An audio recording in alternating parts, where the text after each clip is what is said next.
الله ربي والإسلام ديني ومحمدا رسول الله ويقيني. Itu kita lihat seolah-olah orang ini di atas, tinggi, menjulang. Pas kita ketemu ternyata ramah, rendah hati, baik. Jadi kita tidak bisa menilai orang dari tampilan di TV dan di medsos. Kalau mau tahu, ya ketemu langsung. Pas ketemu, kita bisikkan, kita tanya apa yang mengganjal selama ini. Kadang kita lihat orang di medsos, di TV itu galak, garang.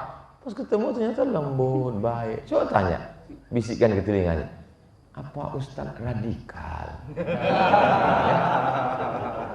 Ternyata ramah. Ternyata tak kenal maka tak sayang. Yang bahaya itu belum kenal udah sayang. Jadi kenapa kita perlu ke masjid? Supaya bisa berjumpa, bertemu, bertatap muka langsung live. Karena tidak bisa diwakili dengan alat yang lain. Al-arwah junudun mujannadah. Ruh itu seperti bala tentara. Fama ta'arafa minha talaf wa ma tanakara minha talaf. Ruh kita ini seperti bala tentara. Ada angkatan laut, ada angkatan udara, ada angkatan darat. Seragamnya beda-beda. Dia di tengah lapang kacau balau bercampur aduk. Tapi begitu komandan memerintahkan siap gerak, maka masing-masing akan menemukan dirinya. Sesama angkatan darat bergabung satu barisan angkatan darat. Sesama angkatan udara menggabungkan diri sama angkatan udara. Sesama angkatan laut satu barisan. Kita mudah berkomunikasi kalau satu server. Hobinya sama, ceritanya sama. Di masjid inilah kita bisa bersama insya Allah. Kesannya pun enak. Papa, itu teman papa? Iya. Teman di mana? Kami dulu sama-sama di Masjid Al-Huda. Indah ceritanya. Berkesan pelajaran buat anak kita. Ayah. Iya. Itu teman ayah? Betul. Ayah dulu kenalnya di mana? Kami sama-sama sakau dulu ditangkap. Kena Badan Narkotika Nasional. Alhamdulillah. Ketemu di masjid ini indah. Yang membuat indah itu apa? Bukan kitanya, bukan status kita, bukan siapa kita, tapi di mana kita bertemu, tempat yang paling suci di atas permukaan bumi. Sama tanahnya. Mungkin lebih mahal tanah yang di sana, tapi tanah yang di sana bisa diperjualbelikan. Tanah ini siapa yang mau beli? Dijual tanah murah. Begitu datang apa? Masjid Al-Huda. Enggak jadi dia. Jadi di tanah yang paling suci ini kita berada di sini, dan segala dosa-dosa kita begitu keluar dari tanah yang suci ini bersih, dan kita pun ikut menjadi suci. Dosa kecil, utang tidak lunas. Saya sampai ke Mesir 5 September 1998. 24 tahun yang lalu. S1. Ketika itu ada senior, kalau saya awam paling bawah, ada senior yang khawasul khawas tingkat atas. S3. Anak baru masuk S1, beliau udah S3. Namanya Ustadz Rusli Hasbi. Hadir hari. Jadi anak sekarang ini perasaan seperti ikut kontes dacil. Dai cilik yang penilainya satu di kanan, satu di kiri. Jadi kalau jamaah ngelihat video anak hari ini, kok Ustadz nggak seperti biasanya ya? Iya, memang ada yang luar biasa. Anak mulai curiga, ini panitia kayaknya ngetes. Bisa nggak dia ceramah di depan tim seleksi nasional ini? Tapi ada kebahagiaan buat anak. Dengan hadirnya tokoh-tokoh besar ini cara Allah untuk menyatakan Dan setelah diupload nanti, masa mereka mau hadir penceramah radikal? Masya Allah, tabarakallah. Bisa bersilaturahim di sini setelah tak berjumpa 24 tahun, hampir seperempat abad. Bertemunya di mana?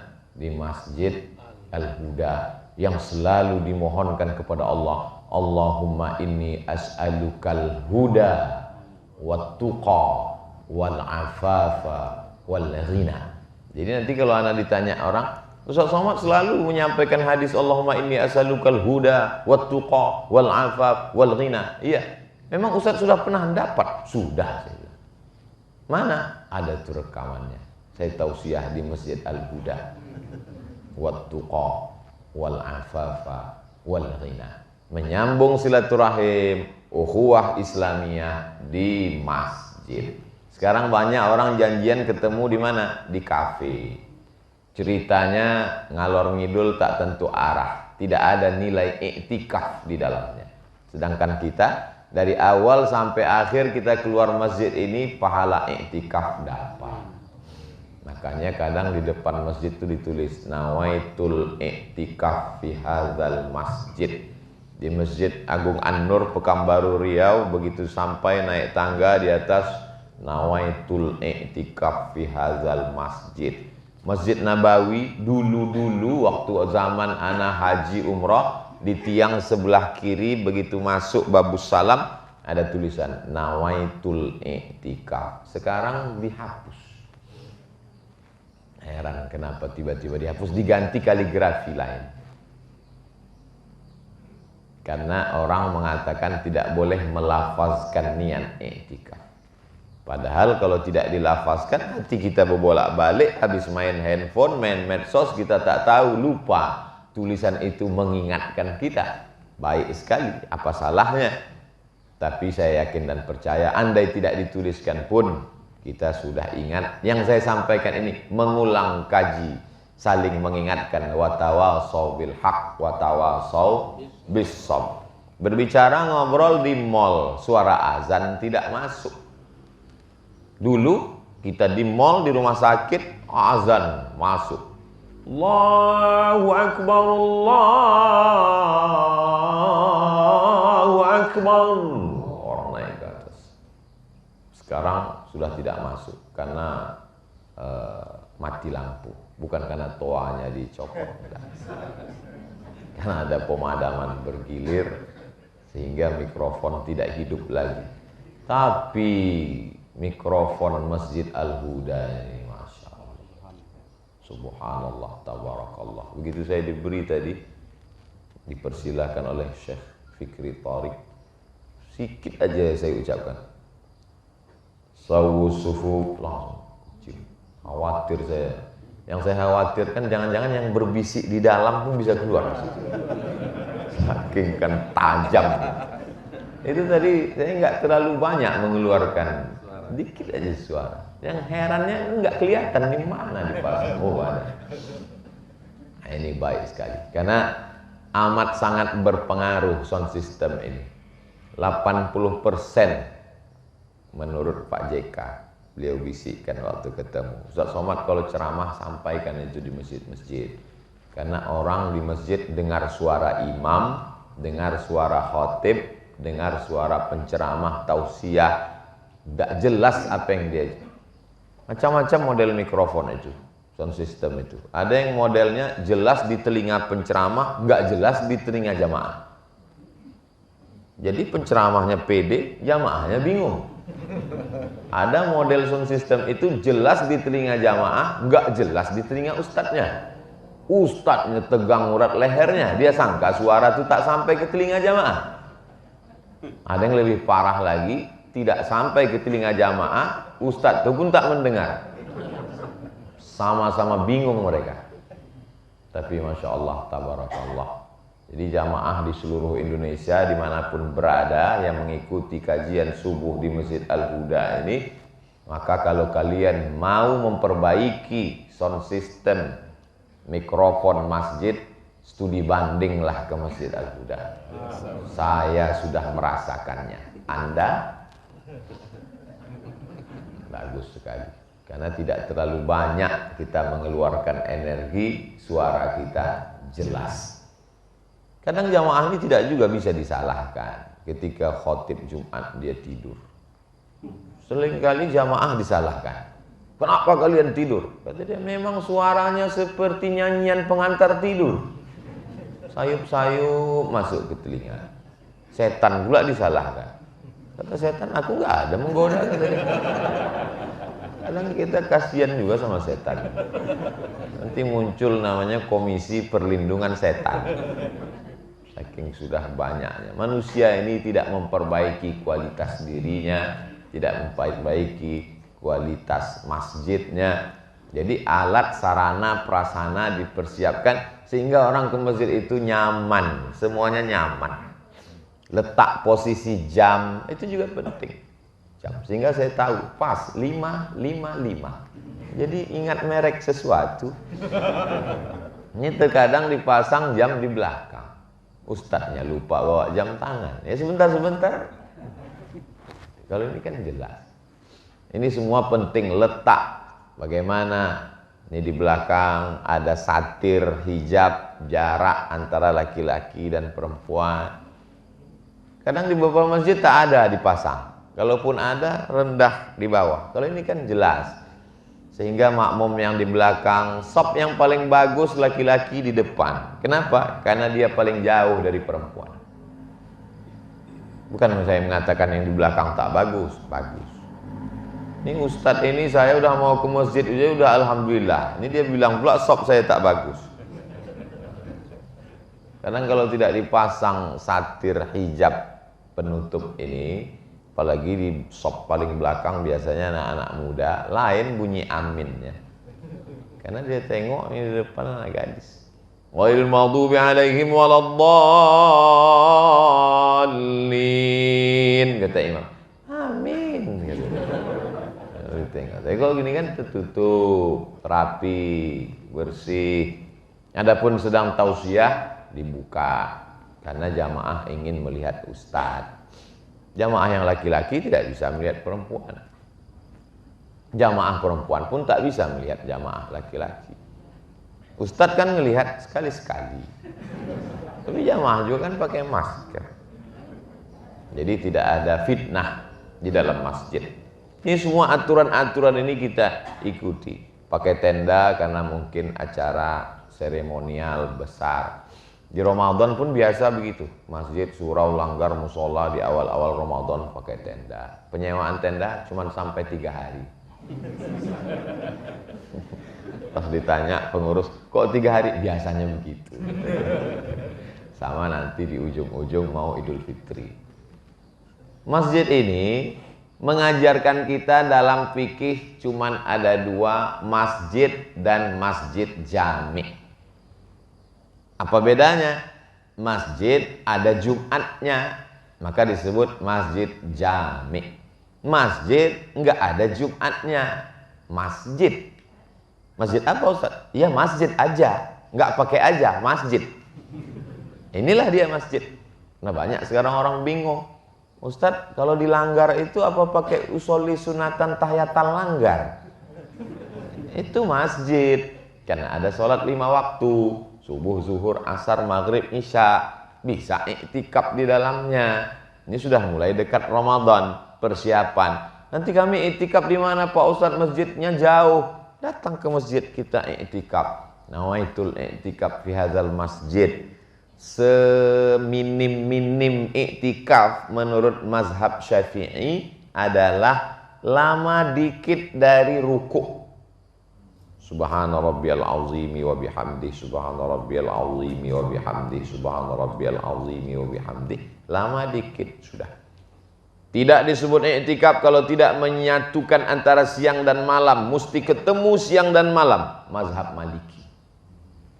Alhamdulillah saya mazhab Syafi'i Pak Ustaz. Kenapa? Assalamualaikum, assalamualaikum, subhanallah, subhanallah, cabut. Sudah dapat pahala i'tikaf.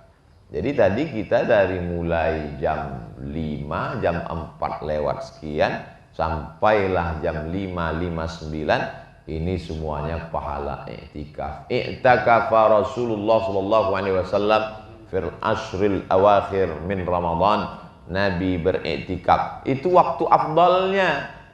Adapun waktu terbentang sepanjang tahun adalah waktu i'tikaf. Tidak limited, terbatas hanya pada Ramadan, di ujung Ramadan saja. Ini untuk menafikan pendapat orang yang mengatakan tidak ada i'tikaf di luar Ramadan. Maka masjid kita bisa sebagai tempat i'tikaf, masuk ke dalam sholat sunat tahiyatul masjid, mendapatkan pahala keutamaan masjid. Masjid kok nggak ada Jumatnya? Kalau ada Jumatnya masjid jami', kecuali ditulis di depan masjid jami', tapi nggak ada Jumat. Nggak bisa. Kalau masjid, tapi unik juga terkadang untuk meloloskan aturan. Jadi yang namanya surau itu memang tidak ada Jumat. Surau, musola, langgar, istilah tempat kita, itu memang tidak ada Jumat. Tapi saya pernah tausiah di Kuala Lumpur, surau, tapi ada mimbarnya. Saya tanya, ada Jumat di sini? Ada. Kok surau? Ini namanya surau Jumat. Untuk mengatasi aturan. Kalau surau, aturan pemerintahnya begini. Jadi di beberapa tempat memang disebut dia musola, tapi masjid. Ini ada sholat Jumat? Ada Pak Ustadz. Tapi kok namanya musola? Dulu kami mau buat masjid. Pas mau izin nggak dikasih. Pak, boleh di sini buat masjid? Nggak boleh. Kalau musola, boleh. Ya udah, izinnya musola, tapi dibuat sholat Jumat. Jangan terjebak pada nama. Di kampus juga ada dibuat laboratorium keagamaan, tapi masjid. Kenapa ini dibuat robah namanya jadi laboratorium keagamaan? Karena kalau dibuat masjid, anggaran nggak turun Pak Ustaz. Jadi dibuat mata anggarannya laboratorium keagamaan. Ini namanya fiqhul hilah. Apa itu? Fikih bagaimana cara berkilah. Semua bisa diselesaikan. Kalau sudah masjid, sampai hari kiamat tidak akan ada yang berani merubah ini jadi apapun. Karena orang yang mempertahankan ini mati syahid jihad fisabilillah. Masjid sudah diatur dalam Undang-Undang Wakaf Republik Indonesia, bukan sembarangan. Aturan negara, kesepakatan sekelompok manusia bisa saja dilemahkan. Tapi kalau sudah menjadi undang-undang yang disahkan di parlemen tentang aturan wakaf masjid, tidak bisa dialihkan, tidak bisa dipugar, tidak bisa dirubah, tidak bisa diperjualbelikan. Ini semakin menguatkan kita supaya generasi ke depan anak-anak kita adalah generasi masjid. Dari maghrib ke isya 45 menit, waktu yang pendek. Handphone mati, gadget mati, laptop mati, off. Alhamdulillah Ustaz Somad, kami memang sudah begitu di daerah kami. Dari maghrib ke isya handphone mati, gadget mati, laptop mati, TV mati, komputer mati. Kenapa gitu Pak? Pemadaman bergilir. Mati karena kesepakatan kita. Mari kita lanjutkan lagi tradisi masa kecil kita, menghidupkan surau, langgar, musola, masjid dengan maghrib mengaji.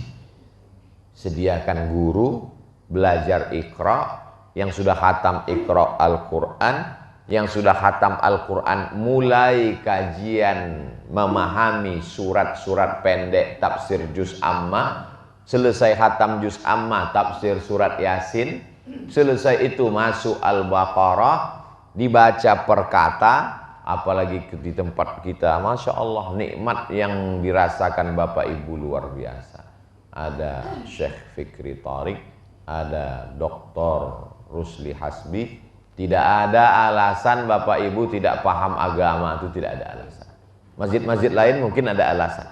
Ketika nanti mati menghadap Allah ditanya, kenapa kamu nggak paham tafsir Quran? Kenapa kamu nggak ngerti fikih? Kenapa kamu tidak paham akidah Ahlus Sunnah wal Jamaah wujud qidam baqa? Di tempat kami nggak ada ustaz. kalaupun ada ustadz guru pemain naturalisasi, ini pemain intinya. Maka menjadi masyarakat sekitar Masjid Al-Huda ini adalah nikmat. Tapi kalau tidak datang kajian bisa jadi laknat. Resikonya luar biasa. Menjadi penduduk Makkah itu rahmat. Tapi kalau tidak ikut Rasul, jadi Abu Jahal, Abu Lahab, laknat, azabnya juga makin cepat. Nah, jadi kajian subuh ini semakin menguatkan hati masyarakat sekitar Masjid Al-Huda. Tapi bagi yang gak kuat, mungkin siap-siap juga mengurus surat pindah.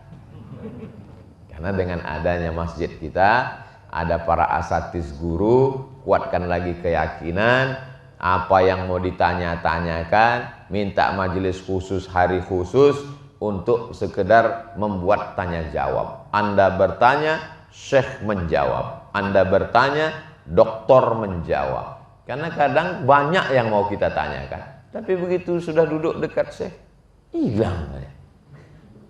Saya kenapa ya Ustadz? Kalau pas lagi di rumah banyak betul yang mau saya bahas.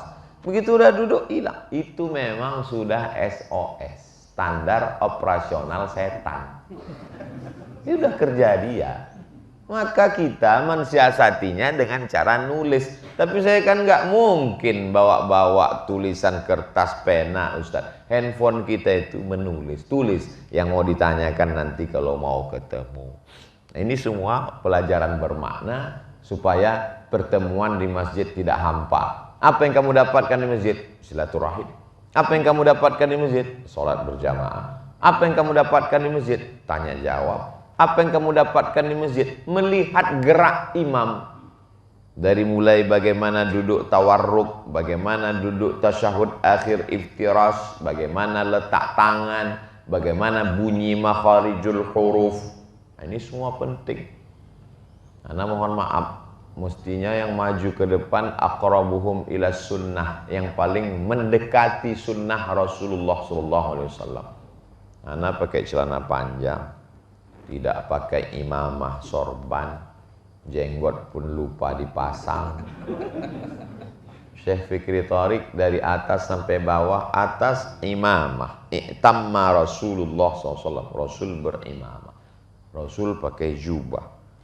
Rasul sebelum sholat bersiwak. Laula an asyqa ala ummati la amartuhum bis-siwak inda kulli sholat.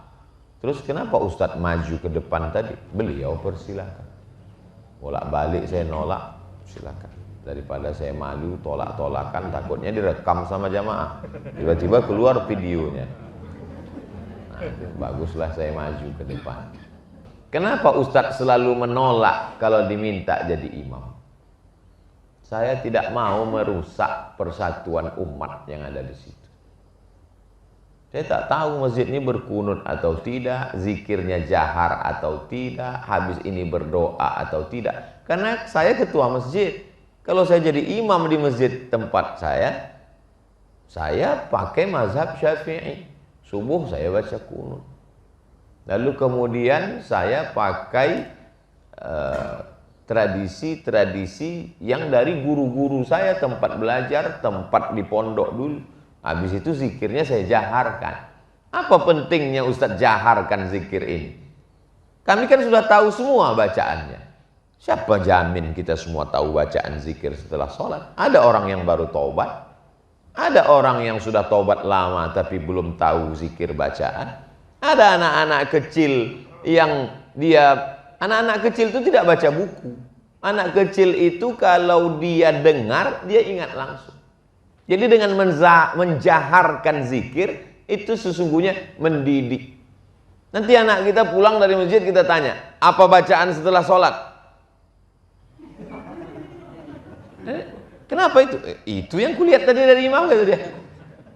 Tapi kalau kita urutkan, Astaghfirullahalazim alladzi la ilaha illa huwal hayyul qayyum wa atubu ilaih. La ilaha illallah dahu la syarika lah, lahul mulku wa lahul hamdu wa huwa ala kulli syai'in qadir. Allahumma antas salam wa minkas salam. Subuh dia dengar, zuhur dia dengar, asar dia dengar, maghrib dia dengar, isya dia dengar. Dia dengar itu semua, maka dia bisa ulang lagi bacaan itu. Itu maksud saya menjaharkan. Li ta'limin nas, untuk mengajar orang. Tapi kami kan udah tahu semua bacaannya Pak Ustadz. Semua makmum sudah tahu tentang meluruskan shaf. Tapi tadi apa kata saya waktu di depan? Sawus sufuf, luruskan shaf. Fa inna taswiyatas sufuf min tamamis shalah. Jamaah sudah tahu semua tentang meluruskan shaf. Tapi imam tetap mengucapkan itu setiap mau sholat. Belum pernah lagi saya sepanjang sejarah jadi ustadz ceramah, belum pernah imam saya dengar, jamaah sekalian, saya tidak menyuruh meluruskan shaf karena kalian udah tahu semua kan? Tetap. Jadi nanti kalau ada imam menjaharkan, dia mau mendidik jamaah. Begitu juga dengan doanya. Bagaimana imam makmum mau mengaminkan doa kalau tak dia dengar entah apa yang saya bilang? Apa yang dibaca? Ibu pun hati-hati juga, mana tahu ibu berjamaah sama bapak sholat tahajud. Jangan asal amin-amin aja. Tanya dulu, ini doa apa bang? Nanti amin-amin dikabulkan Allah, nangis. Itulah pentingnya kata Syekh Thorik tadi. Syekh Thorik mengatakan penting belajar bahasa Arab. Tapi saya kalau berdoa di pengajian, saya terjemahkan itu. Doa itu selalu saya terjemahkan. Allahumma inna nas'aluka salamatan fid din. Selamatkan kami dalam agama kami ya Allah. Ceramah ini perlu diperhatikan wajah jamaah itu satu-satu. Maka saya kalau dari tadi kan saya lihat, apa yang bisa lihat? Berapa yang udah menguap? Biasanya saya gitu. Kalau ada 2 orang nguap langsung saya hentikan. Itu udah tanda-tanda. Rupanya kalau diperhatikan satu-satu, ada Ustadz Muhammad Nasri rupanya. Saya sampai ke Mesir tanggal 5 September 98. Kamar pertama yang saya tempat tidur, dan di tempat tidur ada tempat tidur Ustadz Muhammad Nasri. Sampai dia mengungsi di tempat lain. Sampai akhirnya saya dapat rumah. Nah, jadi subuh ini Masya Allah reuni akbar. Bertemu di Masjid Al-Huda. Dari jam, tak ingat tadi jam berapa. Sekarang sudah jam 6.27. Itulah yang dapat saya sampaikan pada kesempatan hari ini. Mudah-mudahan apa yang saya sampaikan dapat saya amalkan, tidak hanya sekedar menyampaikan, kita sampaikan, kita amalkan bersama dan menjadi amal jariah insyaallah. Mudah-mudahan kita selalu istiqomah iman dan Islam, anak-anak kita menjadi anak-anak yang rajin sholat berjamaah sampai hari kiamat, sampai anak cucu kita semuanya ala hazihin niyah, untuk niat yang baik ini. Al-Fatihah. A'udzubillahi minasyaitonirrajim. Bismillahirrahmanirrahim. Alhamdulillahi rabbil alamin arrahmanirrahim maliki yaumiddin. Iyyaka na'budu wa iyyaka nasta'in. Ihdinas siratal mustaqim siratal ladzina an'amta 'alaihim ghairil maghdubi 'alaihim waladdallin. Amin. Allahumma shalli ala sayyidina Muhammad wa ala ali sayyidina Muhammad. Assalamu alayka ya Rasulullah. Allahumma inna natawassalu ilaika bihaqqi nabiyyika Muhammad sallallahu alaihi wasallam wa bisirril Fatihah an tuyassir lana umurana. Kami mohon kepada Engkau barakah Al-Fatihah, barakah Nabi Muhammad sallallahu alaihi wasallam. Mudahkanlah segala urusan kami ya Allah. Waqdi hajatina, tunaikan segala hajat-hajat kami ya Allah. Wa balligh maqasidana, sampaikan segala maksud niat baik kami ya Allah. Rabbana ja'alna min muqimis shalah, jadikan kami orang-orang yang menegakkan salat. Wa min dzurriyyatina, sampai anak cucu keturunan kami ya Allah. Allahumma aslih syababal muslimin, perbaiki anak-anak muda kaum muslimin. Wahfazhum min kulli su' wa syarr, jauhkan dari segala perbuatan maksiat dan dosa. Allahumma dafa'anna al-ghala wal waba wal fahsya wal riba wal zina wal munkar ma dhahara minha wa ma batan. Jauhkan kami, negeri kami, kampung halaman kami, keluarga kami dari malapetaka, bencana, musibah, riba, zina, narkoba, perbuatan keji dan munkar. Allahumma tsabbitsna 'alal imani wal Islam, kokohkan kami dalam iman dan Islam. Allahumma rzuqnal istiqamata 'ala syari'atil gharra wat tariqatil bayda, berikan kami istiqamah dalam syariat agama Islam yang benar, di jalan yang lurus. Ya muqallibal qulub, Engkau yang membolak-balikkan hati, tsabbit qulubana, kokohkan hati kami ala dinik, dalam agamamu, wa ala ta'atik, dalam ketaatan kepada-Mu. Rabbana ighfir lana dzunubana, ampunkan dosa kami, wali abaina, ayah kami, wali ummahatina, ibu kami, wali azwajina, pasangan hidup kami, wali dzurriyyatina, anak cucu keturunan kami, wali masyaikhina, para guru-guru kami, Waliman ahsana ilaina, orang-orang yang sudah berbuat baik pada kami belum sempat kami membalasnya. Waliman hadarana, semua yang hadir di majlis ilmu ini ya Allah. Waliman ghaba anna, yang tak dapat hadir karena uzur syar'i. Wali ikhwanina alladzina sabaquna bil iman, saudara-saudara kami yang sudah mendahului kami dengan iman.